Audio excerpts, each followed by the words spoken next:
Welcome back to another episode of Pretty Geez Thingz, the podcast where we talk about the pretty, the messy, and everything in between.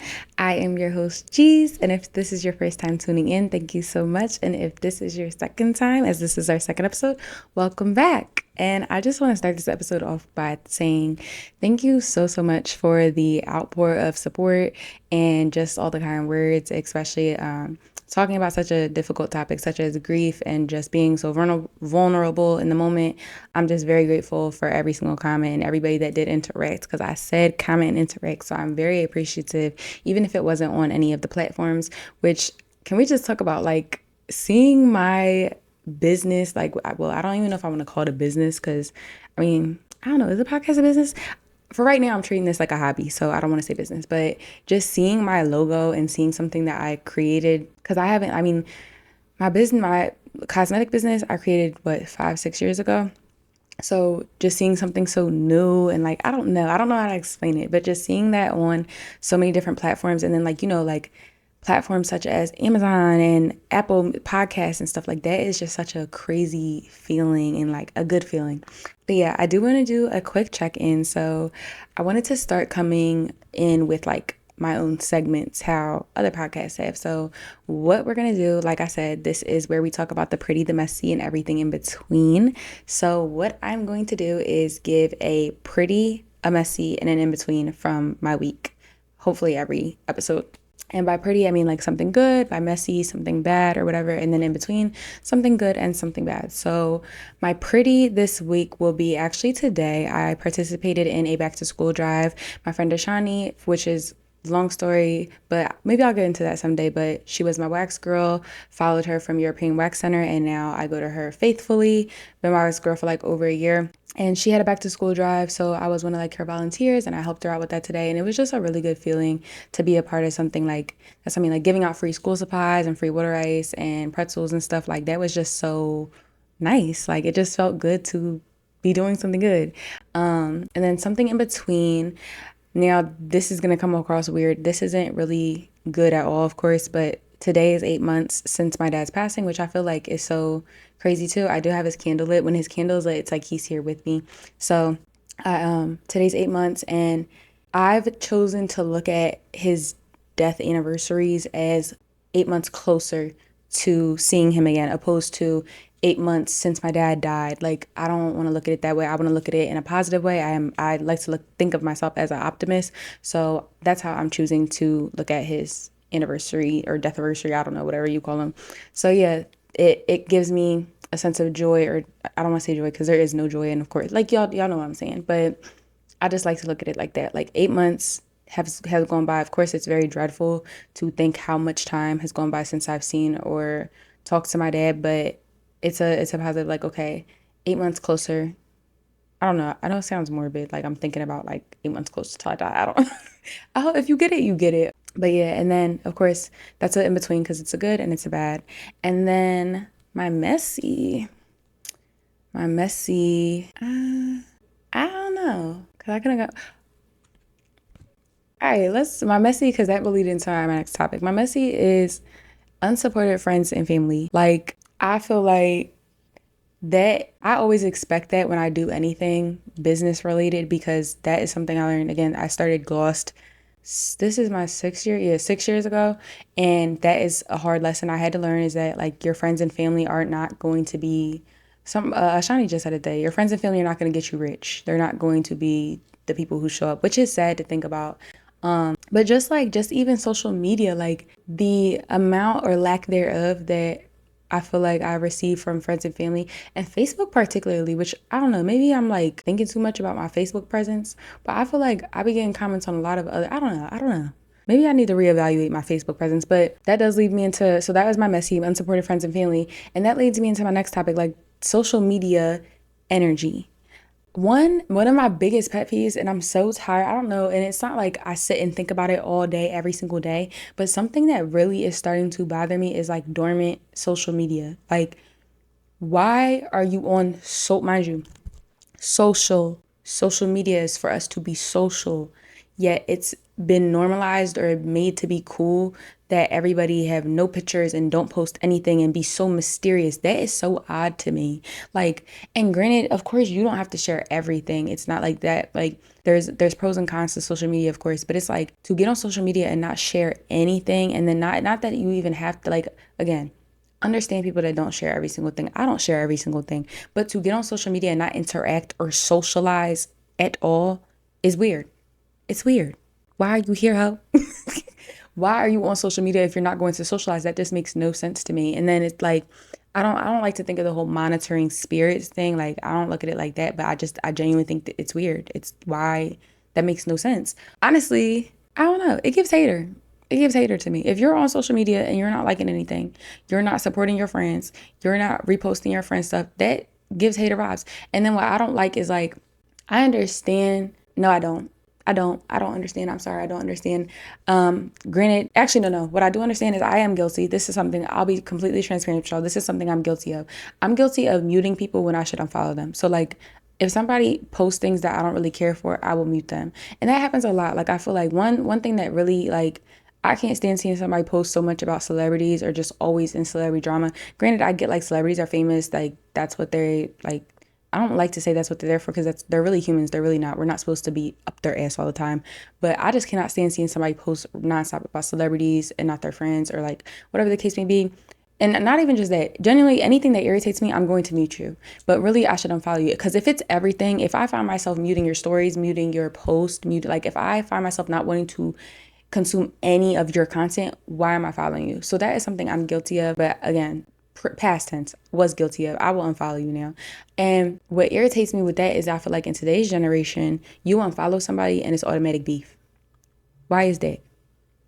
Social media is social media. If I don't like what you post, I don't have to follow you. That doesn't make any sense for that to be like, I can't stand the topic of like, just to ask somebody about like, why did you unfollow me, or you unfollowed me so I assumed we're not cool. Like, that is odd. Granted, and again, it's odd if these are people that are not your people. Like, if my best friend were to unfollow me on social media, of course I'm going to be like, what the hell? Like, but for people that you don't know, like, there are people I have never met in my life that have asked me, or not never met, not never met. There are people that I have come across in passing, never in like, personal interaction, where it's like, I've heard, oh, she unfollowed me, so I don't think she like, what? I don't know you. Like, that's odd. And again, it just gives like, you want something to pick on. You want something to pick about. I don't like that. That is very odd to me. And then when it comes just to relate back to friends not supporting, it's like, okay, so why are you on my social media then? And then it's like, if you unfollow that person, or if you take that person off your social media, now you're giving weird energy, or you're being weird. But you see how it just flips back? Like, that's very odd. I probably do not spend this whole episode fixing the mic like I did the last one. Yeah. I don't like how unfollowing turns into beef. I do not like how, if somebody don't like, for example, me, if I feel like you don't interact with me, I take you off my page. That's just what I'm going to do. If you do not like nothing, if you do not respond to nothing, like, and that's another thing that's been really frustrating, even with this podcast. And I know it's only the second episode, I'm already complaining.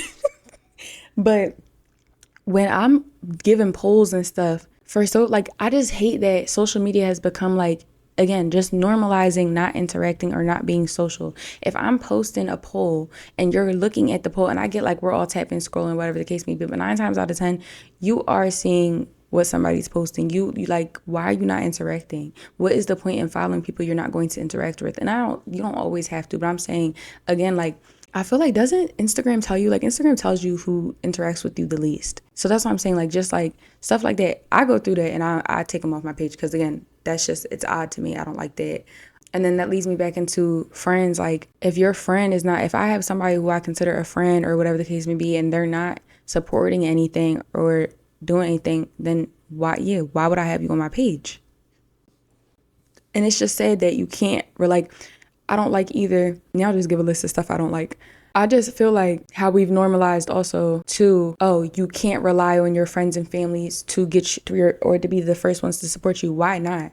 Why, like, that should be the first people we like, and this is not I don't know, I guess not a rhetorical question, but like, why? Like, I genuinely want to know why. Why is that? why do we say that? Why do we say that we shouldn't rely on family and friends to be our first supporters? I think that's a little confusing. We should be thinking of our friends and families to be our first supporters in everything we do.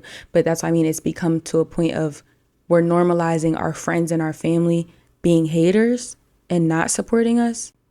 And then why are we not normalizing cutting them off when they do that?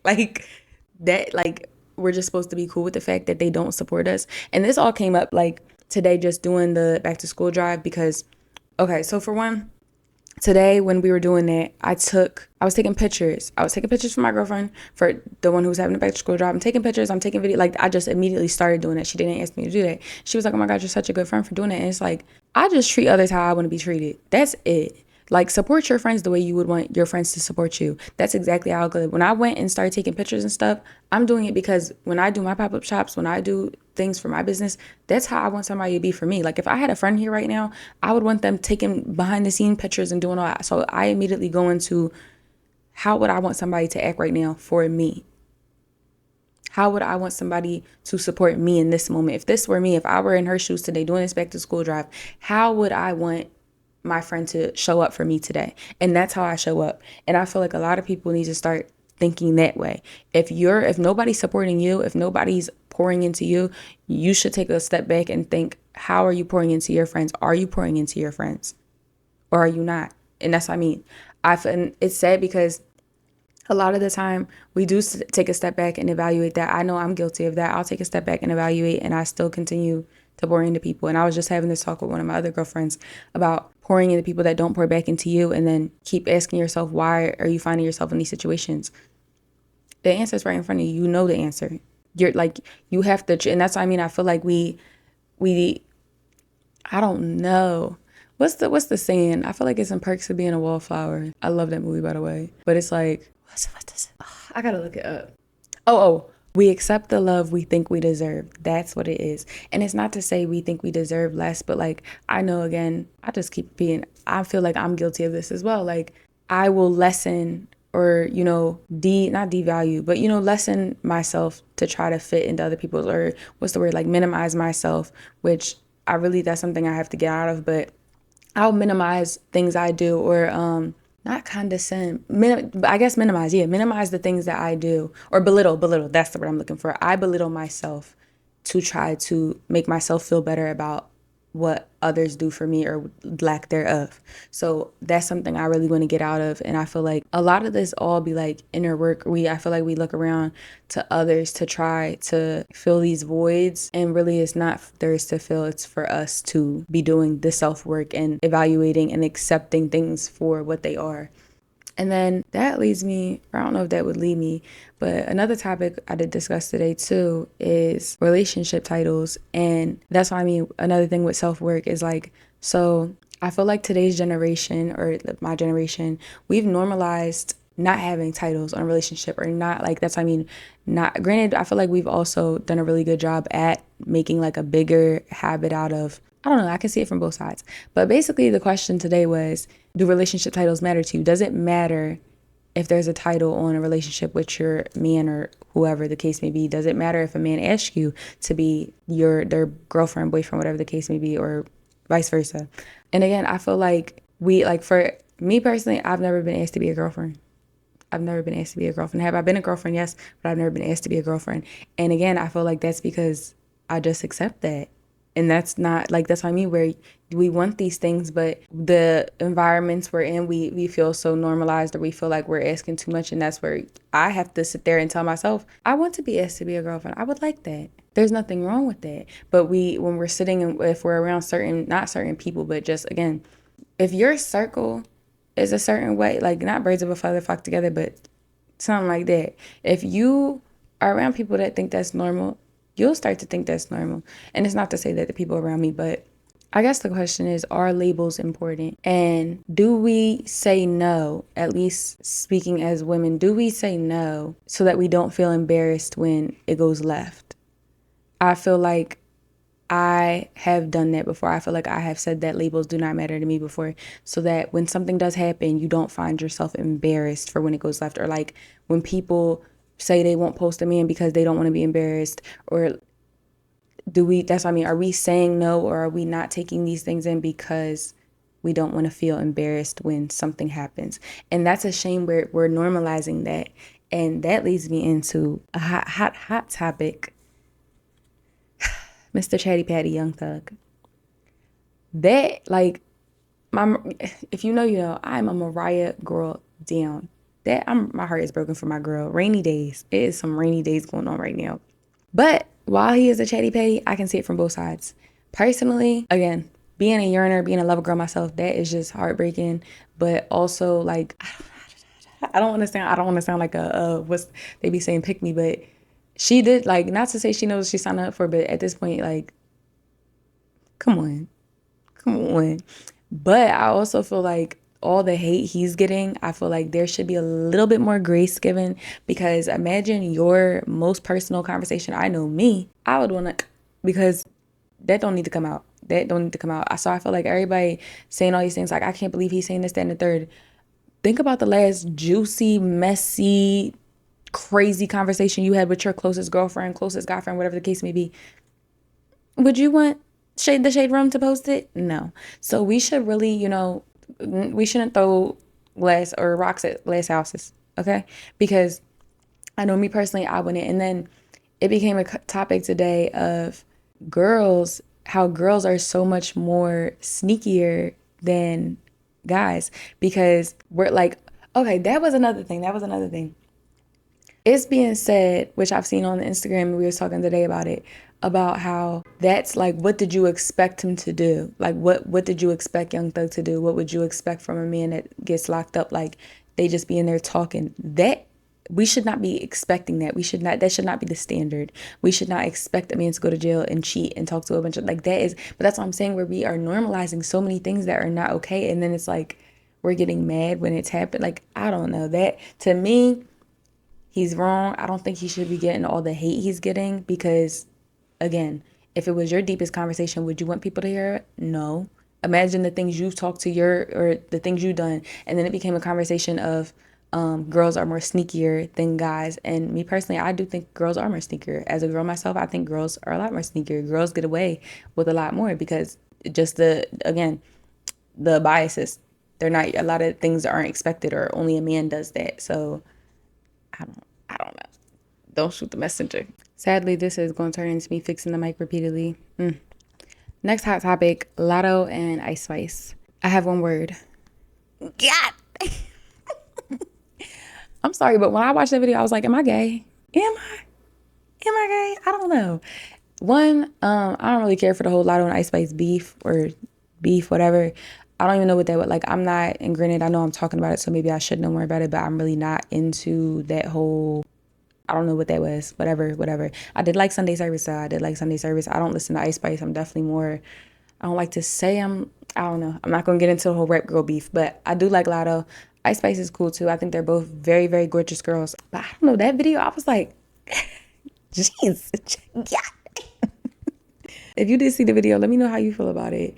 Granted, too, I feel like, what are music videos anymore? Like, music videos used to be, I don't know, what is it, Music Choice? I used to sit in the morning and listen, or MTV Music, but, like, I miss music videos having real plots behind them. And love my girl down, but Kehlani, the Folded music video, granted, I see both sides, because, like, basically people are saying, like, wow, she could have just did a regular laundromat. Instead, you got clothes flying around in the air, like all this stuff.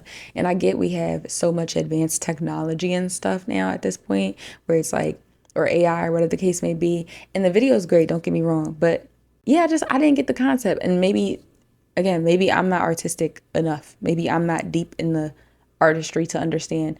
But I miss when music videos were like stories we could follow or concepts we could follow.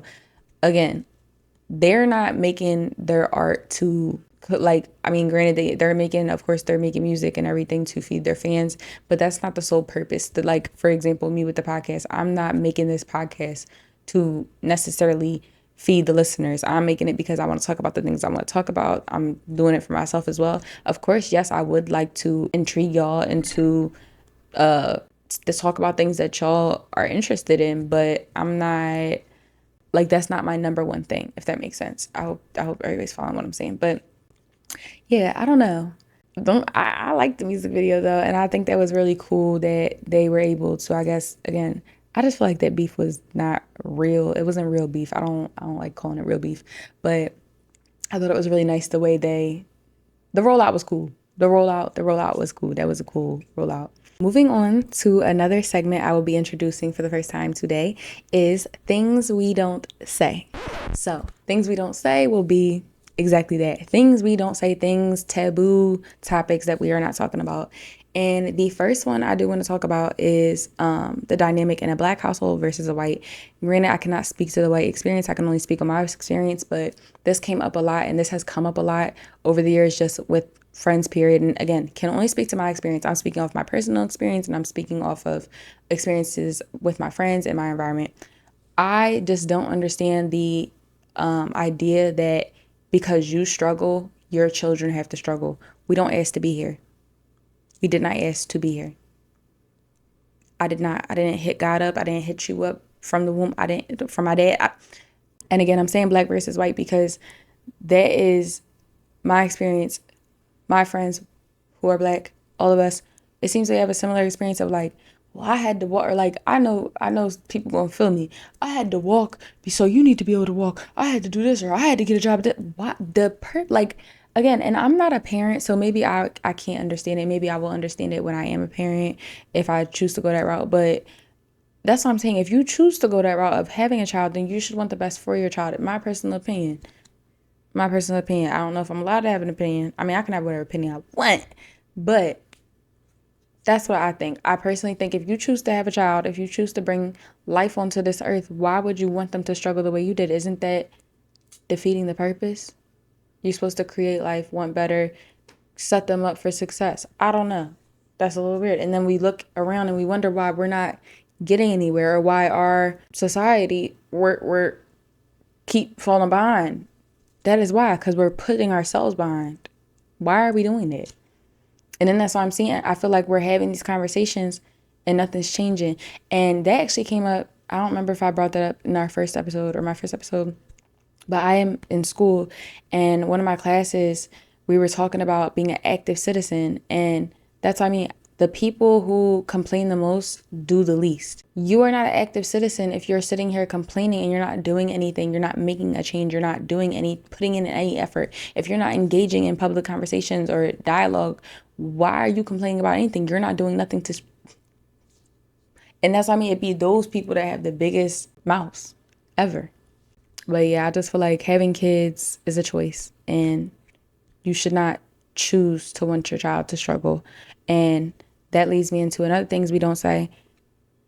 Your parent can be a bad person. Just because it's your mom, just because it's your dad, that does not mean they cannot be a bad person. I really want us to normalize saying, hey, I love my mom, I love my dad, but they are a shitty person. Sorry, not sorry. Again, not speaking on me specifically, but stop. Like, we have to, like, it's okay to give our family grace. And I truly believe that because, one, I really feel like we need to understand that our parents are not just our parents. They are people. They are their own individual person being. Like, and it's crazy because I remember, I think, or at 2020, like, it's just, I remember like the moment that I sat and looked at my mom and looked at my dad and was like, you are this person and you are this person. Like, you are not just mom and you are not just dad. Like, y'all are people. Like, y'all have y'all own likes and dislikes and trauma, and like, blew my mind. I feel like once you understand that and look at, like, get that and look at your parent like that, your whole mind changes. One, I feel like you see a lot, you give a lot more grace to them. But two, you also see like what, like, depending on the route, it's like, oh, you're like this because of this, and I feel for you, and I feel, oh, I can give you more grace. Or you look at it like, wow, you're like this, and you had, despite all of this, like, that's like, so. But I do just feel like we have to stop looking at our parents like, this is my mom, so she can't be a bad person, or this is my dad, so he can't be a bad person. Like, I don't want you to look at my mom like a bad person, or I don't want you to look at my dad like, no. And it's not to say they have to be 100% a bad person, but it's like our parents can hurt us. Our parents can do things to cause us harm. It's not okay, but it's also not okay to sit here and keep giving them grace because they're our parents. Like, and again, this is just, I'm seeing, like, I want that. We need to stop normalizing hurt. We're normalizing our friends not supporting us. We're normalizing our parents doing us dirty or putting us in terrible situations. That is not normal. That's not normal. We need to stop that. Let's stop that progressively. Thank you. Second topic I want to talk about is hygiene conversations. And that's because I just had a big hygiene conversation today. And this part ain't really for the guys, but discharge. I don't know if it was because, and if you know, when that whole underwear discourse was going on like Twitter and Facebook and stuff back like early, I feel like, I don't even know what age I was, but like the girl had posted, I'm saying, like you really know, you might not know. The girl had posted her friend's underwear, they fell out, the girl posted her friend's underwear, there was discharge or whatever the case may be. And I feel like from that point on, it became like a thing of like, ew, if you have discharge, you're disgusting. And it's like, I wish I could visualize what that did to me as a young girl mentally, to think like discharge was disgusting. And granted, like, yes, we want to be cautious about our discharge and we want to be, making sure we're understanding what the different colors or different texture, like all that means or whatever the case may be. But the fact that my personal experience, it was like, you are disgusting or you're dirty if you have discharge. And it's like, wow, I wish that would have been communicated, that is not a bad thing. Like, again, like we just need to be, I feel like things we don't say, we need to be having these conversations with the younger generation, because I would hate for another little girl to come up the way I did and thinking that I'm dirty or I got something because I have discharge, like, and just sharing these things with the younger generation, not making it such a weird topic to talk about, because all we're doing, if anything, is enabling the younger girls who are coming up saying the same things like, oh, you stink, or this smells funny. Like, we need to start giving them more grace and talking to them with more intention, so that they are not creating a pattern or following a cycle. And then with that too, stop calling little girls fresh because they talk about that. Like, I remember wanting to talk about these things back then, like in middle school or whatever the case may be. And it's like, I feel like if I did, I'm looked at a certain way. And I don't like that. Okay, personal story.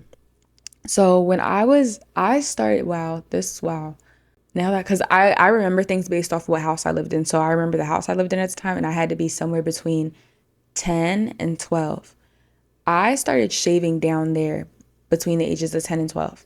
Now, don't get all hype. I was shaving because it was uncomfortable. It was very uncomfortable for me. I did not like having pubic hair. It really freaked me out.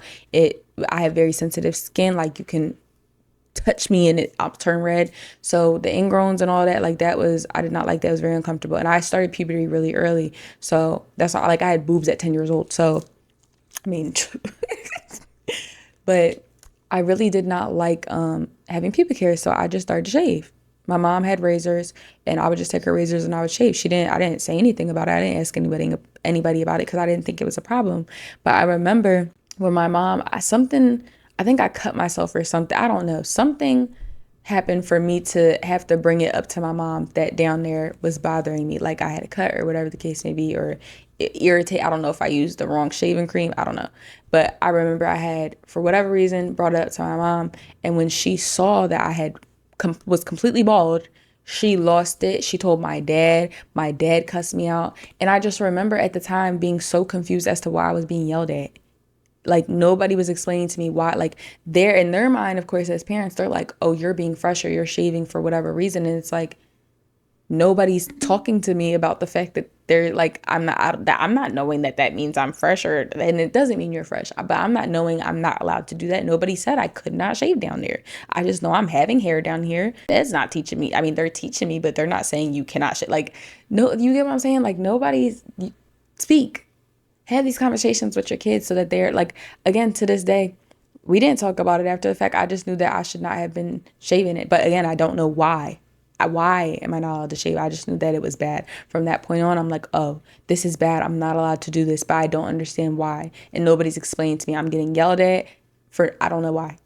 So that's what I mean. I feel like a lot of little girls are called fresh or characterized a certain way because they're behaving without anybody guiding them, or they're trying to follow or understand the world or go through the world, and nobody's clearing things up. And that's what I mean. And then now you're putting an idea in their head, or you're putting a stigma on them, and it's like, how did I get here? Like how I don't know that this is bad. And then that's what I mean. It's like as parents or as adults, it's like, you know, a kid might not know that, or like you can tell when a kid is genuinely trying to be a certain way or lying or whatever. So it's like, I don't know.